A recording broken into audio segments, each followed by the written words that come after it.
Punjabi radio USA ਸੁਣ ਰਹੇ ਸਾਰੇ ਹੀ ਮਾਣਯੋਗ ਅਤੇ ਸਤਿਕਾਰਤ ਸਰੋਤਿਆਂ ਨੂੰ ਪਿਆਰ ਸਤਿਕਾਰ ਸਹਿ ਨਿੱਘੀ ਜਿਹੀ ਸਤਿ ਸ੍ਰੀ ਅਕਾਲ ਸਭ ਨੂੰ ਜੀ ਨੂੰ ਆਖਦੇ ਹਾਂ। ਸੋ ਪ੍ਰੋਗਰਾਮ ਦੇ ਵਿੱਚ ਆਪ ਸਭ ਦਾ ਸਵਾਗਤ ਹੈ। ਪ੍ਰੋਗਰਾਮ ਚੱਲ ਰਿਹਾ ਜੀ, ਹੁਣ ਸ਼ੁਰੂ ਹੋ ਚੁੱਕਾ ਹੈ ਅਪਡੇਟ ਅਮਰੀਕਾ। ਹਰਜੋਤ ਸਿੰਘ ਜੀ ਸਵਾਗਤ ਹੈ ਜੀ ਨੂੰ ਜੀ। ਸਤਿ ਸ਼੍ਰੀ ਅਕਾਲ, ਧੰਨਵਾਦ ਜੀ ਆਇਆਂ ਨੂੰ। ਪੰਜਾਬੀ ਰੇਡੀਓ USA ਦੇ ਜਿੰਨੇ ਵੀ ਸਰੋਤੇ ਸਾਡੇ ਸਾਰੇ ਹੀ AM ਸਟੇਸ਼ਨ FM ਸਟੇਸ਼ਨ ਘਰਾਂ ਦੇ ਵਿੱਚ ਰੇਡੀਓ ਸੈਟਸ ਦੇ ਰਾਹੀਂ, ਟੈਲੀਫੋਨ ਦੇ ਰਾਹੀਂ, ਫੇਸਬੁੱਕ YouTube 'ਤੇ ਲਾਈਵ ਦੇਖ ਰਹੇ ਹੋ, ਸੁਣ ਰਹੇ ਹੋ, ਸਾਰਿਆਂ ਨੂੰ ਜੀ ਆਇਆਂ ਨੂੰ ਅਤੇ ਬਹੁਤ ਹੀ ਪਿਆਰ ਅਤੇ ਸਤਿਕਾਰ ਭਰੀ ਸਤਿ ਸ਼੍ਰੀ ਅਕਾਲ ਸਰੋਤਿਓ। ਫਰਵਰੀ ਦੀ 9 ਤਰੀਕ ਆ ਅਤੇ ਦਿਨ ਜਿਹੜਾ ਉਹ ਮੰਗਲਵਾਰ ਆ ਅਤੇ ਤੁਹਾਡੇ ਲਈ ਸਵੇਰ ਦਾ ਅਪਡੇਟ ਅਮਰੀਕਾ ਪ੍ਰੋਗਰਾਮ ਲੈ ਕੇ ਹਾਜ਼ਰ ਹੋਏ ਹਾਂ। ਪ੍ਰੋਗਰਾਮ ਸ਼ੁਰੂ ਕਰਨ ਤੋਂ ਪਹਿਲਾਂ ਸਾਡੇ ਅੱਜ ਦੇ ਸਪਾਂਸਰਸ ਦਾ ਧੰਨਵਾਦ। ਖਾਲਸਾ ਇੰਸ਼ੋਰੈਂਸ ਏਜੰਸੀ, ਜਿਨ੍ਹਾਂ ਦੇ ਕੋਲੋਂ ਤੁਸੀਂ ਹਰ ਇੱਕ ਤਰੀਕੇ ਦੀ ਇੰਸ਼ੋਰੈਂਸ ਕਰਵਾ ਸਕਦੇ ਹੋ। ਬਾਮਾ ਕੇਅਰ ਜਾਂ ਹੋਰ ਕਿਸੇ ਵੀ ਤਰੀਕੇ ਦੀ ਇੰਸ਼ੋਰੈਂਸ ਦੇ ਲਈ ਇਹਨਾਂ ਨੂੰ ਕਾਲ ਕਰੋ 4082722500।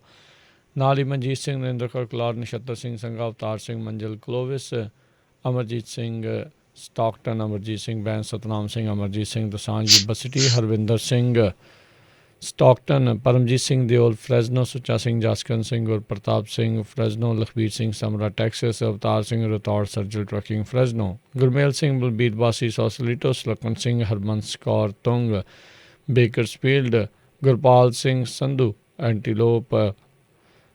ਐਂਟੀਲੋਪ truck stop Burns Wyoming, Sucha Singh San Jose. ਇਹਨਾਂ ਸਾਰਿਆਂ ਦਾ ਧੰਨਵਾਦ। ਜੇਕਰ ਤੁਸੀਂ ਜਾਂ ਕੋਈ ਹੋਰ ਕਾਰੋਬਾਰ ਇਸ ਪ੍ਰੋਗਰਾਮ ਨੂੰ ਸਪਾਂਸਰ ਕਰਨਾ ਚਾਹੁੰਦੇ ਹੋ, ਸੰਪਰਕ ਕਰੋ 408-722-7698 ਦੇ ਉੱਤੇ ਜੀ। ਅੱਜ ਦੀਆਂ ਖਬਰਾਂ ਵੱਲ ਆਈਏ ਅਤੇ ਜੇ ਸਟਿਮੂਲਸ ਪੇਮੈਂਟ ਦੀ ਗੱਲਬਾਤ ਕਰੀਏ, ਜਿਹੜਾ ਇਨਕਮ ਲਿਮਿਟ ਹੈਗੀ ਆ ਉਹਨੂੰ ਲੈ ਕੇ ਜਿਹੜਾ ਇਸ਼ੂ ਆ ਵੱਡਾ ਬਣਿਆ ਹੋਇਆ ਹੈਗਾ। ਪਹਿਲਾਂ ਜਿਹੜਾ ਸੀ 75,000 ਪਰ ਪਰਸਨ ਅਤੇ 150,000 ਹਸਬੈਂਡ ਵਾਈਫ ਦਾ, ਜਦੋਂ ਪਿਛਲੀ ਵਾਰੀ ਸਟਿਮੂਲਸ ਪੈਕੇਜ ਮਿਲਿਆ ਅਤੇ ਉਸ ਤੋਂ ਬਾਅਦ ਫਿਰ ਇਹਨੂੰ ਘਟਾਉਣ ਦੀ ਗੱਲ ਕੀਤੀ ਗਈ ਸੀ ਵੀ ਜਿਹੜਾ $50,000 ਪਰ ਪਰਸਨ ਜਾਂ 1 ਲੱਖ ਦੋਨਾਂ ਦਾ ਹੋਵੇ। ਅਤੇ ਕਈ ਫਿਰ ਹੁਣ ਇਹ ਵੀ ਕਹਿ ਰਹੇ ਆ ਵੀ ਉਸ ਨੂੰ ਇਨਕਰੀਜ਼ ਕੀਤਾ ਜਾਵੇ 100,000 ਪਰ ਪਰਸਨ ਅਤੇ 200,000 ਹਸਬੈਂਡ ਐਂਡ ਵਾਈਫ। ਸੋ ਇਹ ਇਸ਼ੂ ਕਾਫੀ ਬਣਿਆ ਆ। ਸੋ ਹੁਣ ਦੇਖਦੇ ਹਾਂ House Ways and Means Committee ਜਿਹੜੀ ਆ ਕਿੱਦਾਂ ਉਹ ਪਲਾਨ ਕਰਦੀ ਆ। So House Ways and Means Committee ਨੇ ਹੋਰ ਵੀ ਬਹੁਤ ਸਾਰੇ ਜਿਹੜੇ ਮੁੱਦੇ ਆ ਇਹਦੇ ਵਿੱਚ ਰੱਖੇ ਆ। ਹੈਲਥ ਇੰਸ਼ੋਰੈਂਸ ਦਾ ਇੱਕ ਹੈਗਾ ਜਿਹਦੇ ਵਿੱਚ ਕਹਿੰਦੇ ਵੀ 85% ਤੱਕ ਜਿਹੜੀ ਕਾਸਟ ਆ ਹੈਲਥ ਇੰਸ਼ੋਰੈਂਸ ਦੀ ਪ੍ਰੀਮੀਅਮ ਜਿਹੜਾ ਆ ਉਹ ਵਰਕਰਸ ਜਿਹੜੇ ਲੇ ਆਫ ਹੋ ਗਏ ਉਹਨਾਂ ਨੂੰ ਦਿੱਤਾ ਜਾਊਗਾ। ਨਰਸਿੰਗ ਹੋਮ ਦੇ ਲਈ ਜਿਹੜਾ ਆ $500 ਬਿਲੀਅਨ ਦਾ ਜਿਹੜਾ ਬਜਟ ਰੱਖਿਆ ਜਾਊਗਾ ਤਾਂ ਕਿ ਜਿਹੜੇ ਨਰਸਿੰਗ ਹੋਮਸ ਆ ਉਹਨਾਂ ਦੇ ਵਿੱਚ ਕਿਸ ਤਰ੍ਹਾਂ ਇਨਫੈਕਸ਼ਨ ਕੰਟਰੋਲ ਜਿਹੜੀਆਂ ਪ੍ਰੈਕਟਿਸਿਸ ਆ ਉਹਨਾਂ ਨੂੰ ਜਾਰੀ ਰੱਖਣਾ ਆ। ਇੱਕ ਹੋਰ ਬਹੁਤ ਇੰਪੋਰਟੈਂਟ ਮੁੱਦਾ ਜਿਹੜਾ ਹੈਗਾ ਆ ਉਹ ਚਾਈਲਡ ਇਨਕਮ ਟੈਕਸ ਕ੍ਰੈਡਿਟ ਹੈ ਨਾ, ਜਿਹਦੇ ਵਿੱਚ $3,600 ਪਰ ਚਾਈਲਡ ਜਿਹੜੇ 6 ਸਾਲ ਤੋਂ ਥੱਲੇ ਹੈਗੇ ਆ ਅਤੇ $3,000 ਜਿਹੜੇ 6 ਸਾਲ ਤੋਂ ਉੱਪਰ ਬੱਚੇ ਹੈਗੇ ਆ। ਅਨਪਲਾਈਮੈਂਟ ਜਿਹੜੀ ਆ ਉਹਦੇ ਵਿੱਚ ਫੈਡਰਲ ਅਨਪਲਾਈਮੈਂਟ ਬੈਨੀਫਿਟ ਜਿੱਦਾਂ ਪਹਿਲਾਂ $600 ਸੀ, ਫਿਰ $300 ਸੀ ਐਕਸਟਰਾ, ਹੁਣ ਉਹਦੇ 'ਚ ਇਹ ਗੱਲ ਹੋ ਰਹੀ ਆ ਵੀ $400 ਪਰ ਵੀਕ ਐਕਸਟਰਾ, ਜਿੱਦਾਂ $1,600 ਪਰ ਮੰਥ। ਉਹ ਹੁਣ ਮਾਰਚ ਮਹੀਨੇ ਤਾਈਂ ਸੀਗਾ, ਮਿਡ ਮਾਰਚ ਤੋਂ ਅਗਸਤ 29 ਤੱਕ ਐਕਸਟੈਂਡ ਕੀਤਾ ਜਾਵੇ। $15 ਮਿਨੀਮਮ ਆਵਰ ਵੇਜ ਜਿਹੜਾ ਆ ਉਹ ਵੀ ਕਹਿੰਦੇ ਇਹਦੇ ਪਲਾਨ ਦੇ ਵਿੱਚ ਇਨਕਲੂਡ ਕੀਤਾ ਜਾਊਗਾ, ਪਰ ਇਹ ਨਹੀਂ ਪਤਾ ਵੀ ਫਾਈਨਲ ਬਿੱਲ ਦੇ ਵਿੱਚ ਕਿਸ ਤਰ੍ਹਾਂ ਆਊਗਾ। ਸੈਲਫ ਇੰਪਲਾਇਡ ਵਰਕਰਸ ਜਿਹੜੇ ਆ ਅਤੇ ਗਿਗ ਵਰਕਰਸ ਹੈਗੇ ਆ ਉਹਨਾਂ ਦੇ ਵੀ ਅਨਪਲਾਇਮੈਂਟ ਬੈਨੀਫਿਟ ਨੂੰ ਐਕਸਟੈਂਸ਼ਨ ਦੀ ਗੱਲ ਕੀਤੀ ਗਈ ਆ। ਪੇਡ ਲੀਵ ਜਿਹੜੇ ਬੈਨੀਫਿਟ ਵਰਕਰਸ ਪੇਡ ਲੀਵ ਜਾਂ ਟੈਕਸ ਕ੍ਰੈਡਿਟ ਫਰੋਮ ਇੰਪਲਾਇਰਸ ਜਿਨ੍ਹਾਂ ਦੇ 500 ਤੋਂ ਘੱਟ ਹੈਗੇ ਉਹਨਾਂ ਨੂੰ ਵੀ ਰੀਇੰਬਰਸ ਕਰਨ ਦੀ ਜਿਹੜੀ ਗੱਲ ਚੱਲ ਰਹੀ ਹੈਗੀ ਆ। ਜੀ, ਇਨਕਮ ਲੈਵਲ ਨੂੰ ਘਟਾਉਣ ਦੀ ਮੰਗ ਨੂੰ ਡੈਮੋਕ੍ਰੇਟਸ ਆ ਉਹਨਾਂ ਨੇ ਰੱਦ ਕਰ ਦਿੱਤਾ ਹੈ। ਕਹਿੰਦੇ ਵੀ ਅਸੀਂ ਜਿਹੜੀ ਆ ਇਹ 75,000 ਤੋਂ ਘਟਾ ਕੇ 50,000 ਜਿਹੜੀ ਇਨਕਮ ਲਿਮਿਟ ਆ ਉਹ ਨਹੀਂ ਕਰਨੀ, ਉਹ ਉਨੀ ਹੀ ਜਿਹੜੀ ਉਹ ਰਹਿਣੀ ਚਾਹੀਦੀ ਆ। ਆਲਰੇਡੀ ਜਿਹੜੇ ਪ੍ਰੋਗਰੈਸਿਵ ਕਾਕਸ ਜਿਹੜਾ ਡੈਮੋਕ੍ਰੇਟ ਪਾਰਟੀ ਦੇ ਵਿੱਚ ਸੀ ਉਹਨਾਂ ਨੇ ਇਸ ਨੂੰ ਕਿਹਾ ਸੀਗਾ ਵੀ ਇਹ ਆਪਣੇ ਆਪ ਦੇ ਨਾਲ ਹੀ ਤੁਸੀਂ ਇੱਕ ਹਿਸਾਬ ਦੇ ਨਾਲ ਪੈਰ ਜਿਹੜੇ ਪਿੱਛੇ ਖਿੱਚਣ ਵਾਲੀ ਤੁਹਾਡੀ ਜਿਹੜੀ ਉਹ ਗੱਲ ਸੀਗੀ। ਸੋ ਹੁਣ ਦੇਖਦੇ ਹਾਂ ਅੱਗੇ ਕੀ ਬਣਦਾ ਹੈ ਵੀ ਕਦੋਂ ਤੱਕ ਇਸ 'ਤੇ ਪਾਸ ਜਿਹੜੇ ਆ ਉਹ ਹੋ ਸਕਦੇ ਆ। ਇਹ ਉਦੋਂ ਰੌਲਾ ਜਦੋਂ ਜ਼ਿਆਦਾ ਪਿਆ ਸੀਗਾ। ਇੱਕ ਜਿਹੜੇ ਸੈਨੇਟਰ ਜੋ ਮੈਂਸ਼ਨ ਹੈਗੇ ਆ ਉਹਨਾਂ ਨੇ ਕਿਹਾ ਵੀ ਫਿਜ਼ੀਕਲ ਰਿਸਟਰੇਂਟ ਜਿਹੜਾ ਆ ਉਹ ਕਰਨ ਦੀ ਜ਼ਰੂਰਤ ਆ, ਯਾਨੀ ਕਿ ਪੈਸਾ ਜਿਹੜਾ ਡਾਲਰ ਆ ਉਹ ਪਾਣੀ ਵਾਂਗੂ ਇੱਕ ਹਿਸਾਬ ਦੇ ਨਾਲ ਉਹ ਕਹਿ ਰਿਹਾ ਵੀ ਨਾ ਬਹਾਓ, ਉਸ ਦੇ ਵਿੱਚ ਥੋੜ੍ਹੀ ਜਿਹੀ ਜਿਹੜੀ ਉਹ ਰੋਕ ਰੱਖਣ ਦੀ ਜ਼ਰੂਰਤ ਹੈਗੀ ਆ। ਸੋ ਹੁਣ ਦੇਖਦੇ ਹਾਂ ਵੀ ਇਸ ਦੇ ਵਿੱਚ ਕਿੰਨਾ ਕੁ ਇਹਨਾਂ ਨੂੰ ਜਿਹੜਾ ਉਹ ਸਪੋਰਟ ਮਿਲਦੀ ਆ ਜਾਂ नहीं, ਜਾਂ ਇਹਨਾਂ ਦੇ ਉੱਤੇ ਕਿੱਦਾਂ ਦਾ ਦਬਾਅ ਜਿਹੜਾ ਪੈਂਦਾ ਹੈ, ਕਿਉਂਕਿ ਵੋਟਸ ਜਿਹੜੀਆਂ ਉਹ 50-50 ਪੂਰੀ ਤਰ੍ਹਾਂ ਡਿਵਾਈਡਡ ਆ। ਇੱਕ ਵੀ ਜਾਣੇ ਦੇ ਇੱਧਰ ਉੱਧਰ ਜਾਣ ਦੀ ਸੰਭਾਵਨਾ ਕਿਸੇ ਪਾਸੋਂ ਵੀ ਜਿਹੜੀ ਉਹ ਨਹੀਂ ਹੈਗੀ। ਅਤੇ ਜੇ 50-50 ਹੁੰਦਾ ਤਾਂ ਫਿਰ ਸੈਨੇਟ ਦੇ ਵਿੱਚ ਤਾਂ ਜਿਹੜੇ ਵਾਈਸ ਪ੍ਰੈਜ਼ੀਡੈਂਟ ਕਮਲਾ ਹੈਰਿਸ ਆ ਉਹ ਇਸ ਨੂੰ ਟਾਈ ਨੂੰ ਬ੍ਰੇਕ ਕਰ ਸਕਦੇ ਆ। ਸੋ ਲੈਟਸ ਸੀ ਇਸ ਦੇ ਵਿੱਚ ਹੁਣ ਅੱਗੇ ਕੀ ਬਣਦਾ ਹੈਗਾ ਆ। ਇਸ ਦੇ ਲਈ ਰਾਹ ਤਾਂ ਆਲਰੇਡੀ ਸਦਨਾਂ ਦੇ ਵਿੱਚ ਪੇਸ਼ ਕਰਨ ਦੇ ਲਈ ਉਹ ਖਾਲੀ ਹੋ ਚੁੱਕਾ ਆ, ਰਾਹ ਪੱਧਰਾ ਜਿਹੜਾ ਉਹ ਉਹਨਾਂ ਨੇ ਕਰ ਲਿਆ ਹੈਗਾ ਆ। ਸੋ ਅਗਲੀ ਜਿਹੜੀ ਹਰਜੋਤ ਸਿੰਘ ਜੀ ਅੱਜ ਦੀ ਜਿਹੜੀ ਵੱਡੀ ਅਹਿਮ ਗੱਲ ਹੈਗੀ ਆ, ਆਪਣੇ ਪ੍ਰੈਜ਼ੀਡੈਂਟ ਟਰੰਪ ਉਹਨਾਂ ਦੀ ਦੂਜੀ ਇੰਪੀਚਮੈਂਟ ਦਾ ਟਰਾਇਲ ਜਿਹੜਾ ਆ ਉਹ ਅੱਜ ਸ਼ੁਰੂ ਹੋਣ ਜਾ ਰਿਹਾ ਆ। ਕੱਲ੍ਹ ਦੋਨਾਂ ਹੀ ਲੀਡਰਸ ਨੇ ਇਹ ਜਿਹੜਾ ਹੈ ਉਹ ਐਲਾਨ ਕਰ ਦਿੱਤਾ ਸੀਗਾ ਵੀ ਇੰਪੀਚਮੈਂਟ ਟਰਾਇਲ ਕਿੱਦਾਂ ਚੱਲੂਗਾ, ਉਸ ਦੀ ਰੂਪ ਰੇਖਾ ਕਿੱਦਾਂ ਦੀ ਹੋਊਗੀ, ਉਸ ਦੇ ਉੱਤੇ ਸਹਿਮਤੀ ਦੋਨਾਂ ਹੀ ਲੀਡਰਾਂ ਨੇ ਪ੍ਰਗਟਾ ਦਿੱਤੀ ਸੀਗੀ। ਸੋ ਅੱਜ ਜਿਹੜਾ ਟਰਾਇਲ ਆ ਉਹ ਸ਼ੁਰੂ ਹੋਣ ਤੋਂ ਪਹਿਲਾਂ 4 ਘੰਟੇ ਜਿਹੜੀ ਆ ਉਹ ਬਹਿਸ ਹੋਊਗੀ ਇਸ ਦੇ ਉੱਤੇ ਵੀ ਇਹ ਕੀ ਸੰਵਿਧਾਨਿਕ ਤੌਰ ਦੇ ਉੱਤੇ ਇਹ ਠੀਕ ਵੀ ਹੈਗਾ ਆ ਇੰਪੀਚਮੈਂਟ ਟਰਾਇਲ ਨੂੰ ਜਿਹੜਾ ਉਹ ਅੱਗੇ ਲੈ ਕੇ ਜਾਣਾ ਜਾਂ ਨਹੀਂ। ਅਤੇ ਫਿਰ 4 ਘੰਟੇ ਦੀ ਬਹਿਸ ਤੋਂ ਬਾਅਦ ਦੇ ਵਿੱਚ ਦੋਨੋਂ ਤਰਫੋਂ ਦੇ ਜਿਹੜੇ ਸੈਨੇਟਰਸ ਆ ਉਹ ਲੋਕ ਨੇ, ਉੱਧਰੋਂ ਟਰੰਪ ਹੋਣਾ ਦੇ ਜਿਹੜੇ ਅਟਰਨੀਸ ਅਤੇ ਇੱਧਰੋਂ ਜਿਹੜੇ ਮੈਨੇਜਰਸ ਆ ਇੰਪੀਚਮੈਂਟ ਦੇ, ਉਹ ਆਪੋ ਆਪਣੀ ਰਾਏ ਜਿਹੜੀ ਇਸ ਦੇ ਵਿੱਚ ਜਿਹੜੀ ਉਹ ਰੱਖਣਗੇ ਅਤੇ ਫਿਰ ਇਸ ਦੇ ਉੱਤੇ ਵੋਟ ਜਿਹੜੀ ਉਹ ਕਰਾਈ ਜਾਵੇਗੀ। ਸੋ ਕਹਿੰਦੇ ਵੀ ਜੇ ਇਹ ਵੋਟ ਪਾਸ ਹੋ ਜਾਂਦੀ ਆ, ਇਸ ਦੇ ਸੰਵਿਧਾਨਿਕ ਤੌਰ ਦੇ ਉੱਤੇ ਇਸ ਨੂੰ ਓਕੇ ਕਰ ਦਿੱਤਾ ਜਾਂਦਾ ਆ, ਫਿਰ ਉਸ ਤੋਂ ਬਾਅਦ ਦੇ ਵਿੱਚ 16 ਘੰਟੇ ਦੋਨਾਂ ਹੀ ਧਿਰਾਂ ਨੂੰ ਜਿਹੜਾ ਉਹ ਦਿੱਤਾ ਜਾਊਗਾ ਆਪੋ ਆਪਣਾ ਕੇਸ ਆ ਉਹ ਪ੍ਰੈਜ਼ੈਂਟ ਕਰਨ ਦੇ ਲਈ। ਇਸ ਦੇ ਵਿੱਚ ਵਿਟਨੈਸਿਸ ਨੂੰ ਵੀ ਅਲਾਓ ਕੀਤਾ ਗਿਆ ਹੈਗਾ ਆ ਵੀ ਉਹਨਾਂ ਨੂੰ ਵੀ ਸੱਦ ਕੇ ਉਹਨਾਂ ਤੋਂ ਸਵਾਲ ਜਵਾਬ ਕੀਤੇ ਜਾ ਸਕਣ। ਹਾਊਸ ਦੇ ਇੰਪੀਚਮੈਂਟ ਮੈਨੇਜਰ ਨੇ ਜਿਹੜੇ ਟਰੰਪ ਹੋਣਾ ਨੂੰ ਟੈਸਟੀਫਾਈ ਕਰਨ ਦੇ ਲਈ ਆਖਿਆ ਸੀਗਾ ਵੀ ਤੁਸੀਂ ਆਓ ਅਤੇ ਸਵਾਲਾਂ ਦੇ ਜਵਾਬ ਦਿਓ, ਜਿਸ ਨੂੰ ਉਹਨਾਂ ਨੇ ਕੋਰੀ ਨਾ ਜਿਹੜੀ ਉਹ ਕਰ ਦਿੱਤੀ ਹੈਗੀ ਆ। ਟਰੰਪ ਹੋਣਾ ਦੇ ਲਾਇਰ ਕਹਿ ਰਹੇ ਆ ਵੀ ਉਹਨਾਂ ਦੇ ਦੁਆਰਾ ਕਿਸੇ ਵੀ ਇੱਦਾਂ ਦੀ ਚੀਜ਼ ਜਿਹੜੀ ਉਹ ਨਹੀਂ ਕੀਤੀ ਗਈ ਜਿਸ ਕਰਕੇ ਜਿਹੜੀ ਹਿੰਸਾ ਜਿਹੜੀ ਉਹ ਭੜਕੀ ਹੋਵੇ ਅਤੇ ਹਿੰਸਾ ਜਿਹੜੀ ਉਹਨਾਂ ਦੇ ਕਹਿਣ ਦੇ ਉੱਤੇ ਉੱਥੇ ਜਿਹੜੀ ਹੋਈ ਆ। ਉੱਧਰ ਜਿਹੜੇ ਡੈਮੋਕ੍ਰੇਟ ਪਾਰਟੀ ਵੱਲੋਂ ਜਿਹੜੇ ਇੰਪੀਚਮੈਂਟ ਦੇ ਮੈਨੇਜਰਸ ਆ ਉਹ ਕਹਿੰਦੇ ਆ ਵੀ ਅਸੀਂ ਨਵੇਂ ਜਿਹੜੇ ਐਵੀਡੈਂਸ ਆ, ਸਬੂਤ ਆ, ਉਹ ਵੀ ਇਸ ਟਰਾਇਲ ਦੇ ਦੌਰਾਨ ਜਿਹੜੇ ਉਹ ਪੇਸ਼ ਕਰਾਂਗੇ। ਅਤੇ ਉਹਨਾਂ ਨੇ ਇਹ ਕਿਹਾ ਆ ਵੀ ਉਸ ਦਿਨ ਤੋਂ ਪਹਿਲਾਂ ਜਿਹੜੇ 2 ਮਹੀਨੇ ਲਗਾਤਾਰ ਇਹ ਇਲੈਕਸ਼ਨ ਫਰੋਡ ਦਾ ਝੂਠ ਬੋਲਦੇ ਰਹੇ ਆ, ਉਸ ਨੂੰ ਵੀ ਜਿਹੜਾ ਅਸੀਂ ਗੌਰ ਦੇ ਵਿੱਚ ਰੱਖਾਂਗੇ ਅਤੇ ਉਸ ਨੂੰ ਵੀ ਬਤੌਰ ਸਬੂਤ ਜਿਹੜਾ ਉਹ ਪੇਸ਼ ਕਰਾਂਗੇ। ਸੋ ਹੁਣ ਦੇਖਦੇ ਹਾਂ ਵੀ ਇਹ 17 GOP ਸੈਨੇਟਰ ਜਿਹੜੇ ਇਹਨਾਂ ਨੂੰ ਚਾਹੀਦੇ ਆ ਵੀ ਇਹਨਾਂ ਦੇ ਹੱਕ ਦੇ ਵਿੱਚ ਆਉਣ, ਉਹ ਇਹਨਾਂ ਨੂੰ ਮਿਲਦੇ ਆ ਜਾਂ ਨਹੀਂ, ਜਿਸ ਦੀ ਸੰਭਾਵਨਾ ਬਹੁਤ ਹੀ ਮੱਧਮ ਜਾਂ ਨਾ ਮਾਤਰ ਹੀ ਜਿਹੜੀ ਉਹ ਕਹੀ ਜਾ ਸਕਦੀ ਆ। ਜੀ ਅਗਲੀ ਖਬਰ ਵੱਲ ਚੱਲੀਏ। ਜਿਹੜੇ ਕੋਬੀ ਬ੍ਰਾਇਨ ਦਾ ਹੈਲੀਕਾਪਟਰ ਜਦੋਂ ਕ੍ਰੈਸ਼ ਹੋਇਆ ਸੀ, ਹੁਣ ਉਹਦੀ ਜਿਹੜੀ ਰਿਪੋਰਟ ਇਹ ਆਈ ਆ ਵੀ ਜਿਹੜਾ ਪਾਇਲਟ ਸੀ ਉਸ ਨੂੰ ਉਸ ਕੰਡੀਸ਼ਨ ਦੇ ਵਿੱਚ ਜਿਹੜਾ ਆ ਹੈਲੀਕਾਪਟਰ ਨੂੰ ਨਹੀਂ ਲੈ ਕੇ ਜਾਣਾ ਚਾਹੀਦਾ ਸੀ, ਕਿਉਂਕਿ ਉੱਥੇ ਕਲਾਊਡਸ ਜਾਣੀ ਕਿ ਬੱਦਲ ਬਹੁਤ ਜ਼ਿਆਦਾ ਸੀਗੇ। ਨੈਸ਼ਨਲ ਟਰਾਂਸਪੋਰਟੇਸ਼ਨ ਸੇਫਟੀ ਬੋਰਡ ਦੀ ਮੀਟਿੰਗ ਹੋਈ ਆ, ਜਿਹਦੇ ਵਿੱਚ ਉਹਨਾਂ ਨੇ ਇਹ ਕਿਹਾ ਹੈਗਾ ਵੀ ਇਹਦੇ 'ਚ ਪਾਇਲਟ ਦਾ ਕਸੂਰ ਹੈਗਾ ਆ। ਉਸ ਦੀ ਜਿਹੜੀ ਪੂਰੀ ਟ੍ਰੇਨਿੰਗ ਦੇ ਹਿਸਾਬ ਨਾਲ ਉਹ ਇਸ ਨੂੰ ਨਹੀਂ ਲਿਜਾ ਸਕਦਾ ਸੀ ਉਸ ਕੰਡੀਸ਼ਨ 'ਚ। ਪਰ ਇਹ ਹੋ ਸਕਦਾ ਹੈ ਵੀ ਕਹਿੰਦੇ ਵੀ ਹਾਈ ਪ੍ਰੋਫਾਈਲ ਬੰਦਾ ਸੀ ਅਤੇ ਪਾਇਲਟ ਨੇ ਨਾ ਕੀਤੀ ਹੋਵੇ, ਪਰ ਸਾਰਿਆਂ ਨੂੰ ਪਤਾ ਹੀ ਹੈ ਵੀ ਇਹਦੇ ਵਿੱਚ 9 ਜਾਣਿਆਂ ਦੀ ਜਿਹੜੀ ਮੌਤ ਹੋ ਗਈ ਸੀ। ਕੋਬੀ ਬ੍ਰਾਇਨ ਜਿਹੜੇ ਆ NBA ਦੇ ਸਟਾਰ ਰਹੇ ਆ ਅਤੇ 18 ਟਾਈਮ ਆਲ ਸਟਾਰ ਰਹੇ ਆ। 5 ਉਹਨਾਂ ਨੇ NBA ਦੀਆਂ ਚੈਂਪੀਅਨਸ ਜਿਹੜੀਆਂ ਲਾਸ ਐਂਜਲਸ ਲੇਕਰਸ ਦੇ ਲਈ ਜਿੱਤੀਆਂ ਸੀਗੀਆਂ। ਜੀ ਬਿਲਕੁਲ, ਬੜਾ ਜਿਹੜਾ ਹੋਇਆ M17 ਸੀਗਾ, ਰਿਟਾਇਰ ਹੋ ਚੁੱਕਾ ਸੀ ਆਈ ਥਿੰਕ। ਉਹਨਾਂ ਦੇ ਨਾਲ ਉਹ ਲੜਕੀ ਦੀ ਗੇਮ ਆਪਣੀ ਬੱਚੀ ਦੀ ਜਿਹੜੀ ਆ ਉਹ ਖਿਡਾਉਣ ਦੇ ਲਈ ਉੱਥੇ ਜਾ ਰਹੇ ਸੀਗੇ। ਉਹ ਤਾਂ ਉਹਨਾਂ ਦਾ ਜਿਹੜਾ ਪਾਇਲਟ ਆ ਉਹ ਕਾਫੀ ਐਕਸਪੀਰੀਅੰਸ ਦੱਸਿਆ ਜਾਂਦਾ ਸੀ। ਬਾਅਦ ਦੇ ਵਿੱਚ ਇਹ ਵੀ ਗੱਲਾਂ ਆਈਆਂ ਸੀਗੀਆਂ ਵੀ ਇੱਦਾਂ ਦੀਆਂ ਕੰਡੀਸ਼ਨਸ 'ਚ ਪਹਿਲੋਂ ਵੀ ਕਈ ਵਾਰੀ ਜਿਹੜੇ ਉਹ ਗਏ ਨੇ, ਪਰ ਦੇਖੋ ਜਦੋਂ ਘਟੀ ਹੋਵੇ ਤਾਂ ਉਦੋਂ ਫਿਰ ਕੋਈ ਨਾ ਕੋਈ ਬਹਾਨਾ ਜਿਹੜਾ ਉਹ ਬਣ ਜਾਂਦਾ ਆ। ਸਾਰਿਆਂ ਨੂੰ ਬਹੁਤ ਜ਼ਿਆਦਾ ਦੁੱਖ ਜਿਹੜਾ ਰਿਹਾ ਅਤੇ ਉਹਨਾਂ ਦੇ ਪਰਿਵਾਰ ਦੇ ਨਾਲ ਸਾਰਿਆਂ ਨੇ ਬਹੁਤ ਜ਼ਿਆਦਾ ਹਮਦਰਦੀ ਜਿਹੜੀ ਆ ਉਹ ਪੇਸ਼ ਕੀਤੀ। ਉਹਨਾਂ ਦੇ ਜਿਹੜੇ ਮਰਨ ਤੋਂ 1 ਸਾਲ ਬਾਅਦ ਵੀ LA ਲੇਕਰਸ ਵਾਲੇ ਆਪਣੀਆਂ ਗੇਮਸ ਦੇ ਵਿੱਚ ਕਿਤੇ ਕਿਤੇ ਉਹਨਾਂ ਨੂੰ ਹਮੇਸ਼ਾ ਹੀ ਸ਼ਰਧਾਂਜਲੀ ਜਾਂ ਯਾਦ ਜਿਹੜੀ ਆ ਉਹ ਕਰਦੇ ਰਹਿੰਦੇ ਨੇ। ਅਗਲੀ ਜਿਹੜੀ ਹਰਜੋਤ ਸਿੰਘ ਜੀ ਗੱਲ ਕਰਦੇ ਜਾਈਏ, ਵਰਲਡ ਹੈਲਥ ਆਰਗੇਨਾਈਜੇਸ਼ਨ ਦੇ ਜਿਹੜੇ ਇਨਵੈਸਟੀਗੇਟਰਸ ਆ ਉਹਨਾਂ ਨੇ ਇਹ ਹੁਣ ਕਿਹਾ ਆ ਵੀ ਜਿਹੜੀ ਵੂਹਾਨ ਦੇ ਵਿੱਚ ਗਏ ਨੇ ਇਨਵੈਸਟੀਗੇਟ ਕਰਨ ਦੇ ਲਈ, ਜਾਂਚ ਕਰਨ ਦੇ ਲਈ ਵੀ ਕਰੋਨਾ ਵਾਇਰਸ ਕਿੱਥੋਂ ਸ਼ੁਰੂ ਹੋਇਆ ਹੋ ਸਕਦਾ ਆ। ਉਸ ਦੇ ਵਿੱਚ ਉਹਨਾਂ ਨੇ ਕਿਹਾ ਵੀ ਹਾਈਲੀ ਐਕਸਟ੍ਰੀਮਲੀ ਅਨਲਾਈਕਲੀ ਆ ਵੀ ਇਹ ਲੈਬ ਤੋਂ ਜਿਹੜਾ ਉਹ ਲੀਕ ਹੋਇਆ ਹੋਵੇ। ਇਹ ਸਾਲ ਪਹਿਲੋਂ ਵੀ ਜਿਹੜੇ ਚਾਈਨਾ ਵਾਲੇ ਵੀ ਇਹੀ ਚੀਜ਼ ਜਿਹੜੀ ਉਹ ਆਖ ਰਹੇ ਸੀਗੇ, ਅਤੇ ਹੁਣ WHO ਵਾਲਿਆਂ ਨੇ ਵੀ ਉਸ ਪਾਸੇ ਵੱਲ ਨੂੰ ਇਸ਼ਾਰਾ ਜਿਹੜਾ ਉਹ ਕਰ ਦਿੱਤਾ ਆ। ਬਹੁਤ ਸਾਰੇ ਜਿਹੜੀਆਂ ਕਈ ਕੰਟਰੀਜ਼ ਵੀ ਅਤੇ ਬਹੁਤ ਸਾਰੇ ਲੋਕ ਆ ਇਸ ਨੂੰ ਲੈ ਕੇ ਜਿਹੜਾ ਆ ਉਹ ਸਵਾਲ ਕਰ ਰਹੇ ਸੀਗੇ ਵੀ ਇਸ ਦੇ ਵਿੱਚ ਕੋਈ ਗੁੱਝਾ ਭੇਦ ਹੈਗਾ ਵੀ ਸ਼ਾਇਦ ਵੂਹਾਨ ਦੀ ਲੈਬ ਤੋਂ ਇਸ ਵਾਇਰਸ ਨੂੰ ਜਿਹੜਾ ਆ ਉਹ ਬਾਹਰ ਛੱਡਿਆ ਗਿਆ ਹੋਵੇ। ਪਰ ਹੁਣ WHO ਵਾਲੇ ਜਿਹੜੇ ਇਹ ਕਹਿ ਰਹੇ ਨੇ ਵੀ ਇਹ ਐਕਸਟ੍ਰੀਮਲੀ ਅਨਲਾਈਕਲੀ ਆ ਵੀ ਲੈਬ ਐਕਸੀਡੈਂਟ ਦੇ ਕਰਕੇ ਜਿਹੜਾ ਇਹ ਬਾਹਰ ਗਿਆ ਹੋਵੇ।